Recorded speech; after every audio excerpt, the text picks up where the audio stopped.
Hi friends, welcome to Savi kitchen Kannada. ಕೇವಲ 5 ನಿಮಿಷದಲ್ಲಿ ಬೆಳಗಿನ ಬ್ರೇಕ್ಫಾಸ್ಟ್ ಹಾಗೂ ಲಂಚ್ ಬಾಕ್ಸ್ ರೆಸಿಪಿನ ನೀವಿಲ್ಲಿ ನೋಡ್ಬೋದು. ಕೆಲವೊಂದು ಸೀಕ್ರೆಟ್ ಟಿಪ್ಸ್ನ ಫಾಲೋ ಮಾಡಿದ್ರೆ ರೆಗ್ಯುಲರ್ ಅವಲಕ್ಕಿಗಿಂತ ಸಖತ್ ಟೇಸ್ಟಿಯಾಗಿ ಮಾಡ್ಬೋದು. ಬನ್ನಿ ಶುರು ಮಾಡೋಣ. ಸಬ್ಸ್ಕ್ರೈಬ್ ಆಗದೆ ನೋಡ್ತಿದ್ದೀರಾ, ಪ್ಲೀಸ್ ಸಬ್ಸ್ಕ್ರೈಬ್ ಮಾಡಿ. ನಾನಿಲ್ಲಿ ಗಟ್ಟಿ ಅವಲಕ್ಕಿನ ತಗೊಂಡಿದ್ದೀನಿ. ನೀವು ಬೇಕಾದರೆ ಪೇಪರ್ ಅವಲಕ್ಕಿ ಸಹ ತಗೊಳ್ಬೋದು. ನೀರು ಹಾಕಿ 2ರಿಂದ 3 ಸಲ ಚೆನ್ನಾಗಿ ವಾಶ್ ಮಾಡ್ಕೊಳ್ಳಿ. ಅದರಲ್ಲಿರುವಂಥ ಧೂಳೆಲ್ಲ ಹೋಗುತ್ತೆ. ಈಗ ನೀರಿಂದ ಅವಲಕ್ಕಿನ ಸಪ್ರೇಟ್ ಮಾಡಿ ಈ ರೀತಿ ಪಾತ್ರೆ ಅಥವಾ ಸ್ಟೈನರಲ್ಲಿ ಹಾಕಿಡಿ. ಎಕ್ಸಸ್ ವಾಟರ್ ಇದ್ದರೆ ಹೋಗಿಬಿಡುತ್ತೆ. ಈಗ ಒಂದು ಪ್ಯಾನ್ಗೆ 5ರಿಂದ 6 ಸ್ಪೂನ್ ಆಗುವಷ್ಟು ಎಣ್ಣೆ ಹಾಕಿ ಒಂದು ಸ್ವಲ್ಪ ಕಡಲೆ ಬೀಜ ಹಾಕಿ ಫ್ರೈ ಮಾಡ್ಕೊಳ್ತೀನಿ. ಈ ರೀತಿ ಸಪ್ರೇಟಾಗಿ ಫ್ರೈ ಮಾಡೋದ್ರಿಂದ ಕಡಲೆ ಬೀಜ ಗರ್ಗರಿಯಾಗಿ ತುಂಬ ಚೆನ್ನಾಗಿರುತ್ತೆ. ಲೋ ಫ್ಲೇಮೇ ಇಟ್ಕೊಂಡು ಫ್ರೈ ಮಾಡ್ಕೊಳ್ಳಿ. ಒಂಚೂರು ಬಣ್ಣ ಚೇಂಜ್ ಆಗ್ತಿದ್ದಂತೆ ಇದನ್ನು ತೆಗೆದು ಸೈಡ್ಗೆ ಇಟ್ಕೊಳ್ಳಿ. ಈಗ ಅದೇ ಪ್ಯಾನ್ಗೆ ಅರ್ಧ ಟೀ ಸ್ಪೂನ್ ಆಗುವಷ್ಟು ಸಾಸಿವೆ, 1 ಟೇಬಲ್ ಸ್ಪೂನ್ ಆಗುವಷ್ಟು ಕಡಲೆಬೇಳೆ ಹಾಕ್ಕೊಳ್ತಾ ಇದ್ದೀನಿ. ಉದ್ದಿನಬೇಳೆ ಬೇಕಾದರೂ ಹಾಕ್ಕೊಳ್ಬೋದು. ಸ್ಟವ್ ಲೋ ಫ್ಲೇಮಲ್ಲೇ ಇಟ್ಕೊಂಡು ಇದನ್ನು 1ರಿಂದ 2 ನಿಮಿಷ ಫ್ರೈ ಮಾಡ್ಕೊಳ್ಳೋಣ. ಕಡಲೆಬೇಳೆ ಈಗ ಬಣ್ಣ ಚೇಂಜ್ ಆಗೋಕ್ಕೆ ಶುರು ಆಗಿದೆ ಅಂದಾಗ ಖಾರಕ್ಕೆ ತಕ್ಕಂತೆ 4 ಹಸಿಮೆಣಸಿನ್ಕಾಯಿನ ಕಟ್ ಮಾಡಿ ಸೇರಿಸ್ಕೊಂಡಿದ್ದೀನಿ.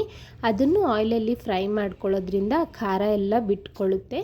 ಈಗ ಇದಕ್ಕೆ 1 ಮೀಡಿಯಮ್ ಸೈಜ್ ಈರುಳ್ಳಿನ ಸಣ್ಣದಾಗಿ ಹೆಚ್ಚಿಟ್ಕೊಂಡಿದ್ದೆ, ಅದನ್ನು ಸೇರಿಸಿ 2 ನಿಮಿಷಗಳ ಕಾಲ ಫ್ರೈ ಮಾಡ್ಕೊಳ್ಳೋಣ. ಈರುಳ್ಳಿನೂ ಒಂದು ಸ್ವಲ್ಪ ಬಣ್ಣ ಚೇಂಜ್ ಆಗಿ ಸಾಫ್ಟ್ ಆಗ್ತಾ ಬರುತ್ತೆ. ಅಷ್ಟರಲ್ಲಿ ಆದಷ್ಟು ಹಸಿ ಕರಿಬೇವಿದ್ದರೆ ಹಾಕ್ಕೊಳ್ಳಿ, ಒಳ್ಳೆ ಫ್ಲೇವರ್ ಕೊಡುತ್ತೆ. ನಾನಿಲ್ಲಿ ಒಂಚೂರು ಕರಿಬೇವನ್ನು ಸೇರಿಸ್ಕೊಂಡು ಅದ್ರ ಜೊತೆನೇ ಫ್ರೈ ಮಾಡ್ಕೊಳ್ತಾ ಇದ್ದೀನಿ. ಈಗ ರುಚಿಗೆ ತಕ್ಕಷ್ಟು ಉಪ್ಪನ್ನು ಹಾಕ್ಕೊಳ್ಳೋಣ. 1/4 ಟೀ ಸ್ಪೂನ್ ಆಗೋವಷ್ಟು ಅರಿಶಿನೂ ಹಾಕ್ಕೊಳ್ತಾ ಇದ್ದೀನಿ. ಎಲ್ಲವನ್ನೂ ಮಿಕ್ಸ್ ಮಾಡ್ತಾ 1 ನಿಮಿಷ ಫ್ರೈ ಮಾಡ್ಕೊಳ್ಳಿ. ಅರಿಶಿನ ಏನಿದೆ ಅದು ಹಸಿ ಸ್ಮೆಲ್ಲೆಲ್ಲ ಹೋಗಾದ್ಮೇಲೆ ಇಲ್ಲಿ ತೊಳೆದಿಟ್ಟಿರೋ ಅಂಥ ಅವಲಕ್ಕಿನ ಹಾಕ್ಕೊಳ್ತಾ ಇದ್ದೀನಿ. ನಾನು ತೊಗೊಂಡಿರೋ ಅವಲಕ್ಕಿಲಿ ಆರಾಮಾಗಿ ಒಂದು 3 ಜನ ಊಟ ಮಾಡ್ಬೋದು. ಸ್ಟವ್ನ ಆಫ್ ಮಾಡಿಕೊಂಡು ನಿಂಬೆಹಣ್ಣಿನ ರಸನ ಸೇರಿಸಿ ಒಂದು ಸಲ ಚೆನ್ನಾಗಿ ಮಿಕ್ಸ್ ಮಾಡ್ಕೊಳ್ಳೋಣ. ಸ್ಟವ್ ಆನಲ್ಲೇ ಇದ್ದರೆ ನಿಮಗೆ ನಿಂಬೆಹಣ್ಣಿನ ರಸ ಹಾಕಿದ್ಮೇಲೆ ಕಹಿ ಬಂದುಬಿಡುತ್ತೆ. ನಾನೆಲ್ಲವೂ ಚೆನ್ನಾಗಿ ಮಿಕ್ಸ್ ಮಾಡಿದ್ಮೇಲೆ ಈಗ ಮತ್ತೆ ಸ್ಟವ್ ಆನ್ ಮಾಡ್ಕೊಳ್ತೀನಿ. ಕಡಲೆ ಬೀಜ ಹಾಕಿ 1 ನಿಮಿಷಗಳ ಕಾಲ ಮತ್ತೆ ಫ್ರೈ ಮಾಡ್ಕೊಳ್ಳಿ. ಕೊನೆಯದಾಗಿ ಈಗ ಸ್ಟವ್ ಆಫ್ ಮಾಡಿಕೊಂಡು ಒಂದು ಸ್ವಲ್ಪ ಹಸಿ ಕೊತ್ತಂಬರಿ ಸೊಪ್ಪು ಫ್ರೆಶ್ ಆಗಿರೋ ಅಂಥದ್ದು ಹಾಕಿ ನಂತರ ಒಂದು ಹಿಡಿ ಆಗುವಷ್ಟು ಕಾಯಿ ತುರಿನ ಹಾಕ್ತಾ ಇದ್ದೀನಿ. ಈ ರೀತಿ ಕೊನೆಯದಾಗಿ ಕಾಯಿ ತುರಿ ಫ್ರೆಶ್ ಆಗಿರೋ ಅಂಥ ಕೊತ್ತಂಬರಿ ಸೊಪ್ಪು ಹಾಕೋದ್ರಿಂದ ಅವಲಕ್ಕಿ ರುಚಿ ಏನಿದೆ ಸಖತ್ ಟೇಸ್ಟಿಯಾಗಿ ಬರುತ್ತೆ. ಕಾಯಿ ತುರಿ ಇಲ್ಲ ಅನ್ನೋರು ಕ್ಯಾರೆಟ್ ಸಹ ಹಾಕ್ಕೊಳ್ಬೋದು ತುರಿದ್ಬಿಟ್ಟು.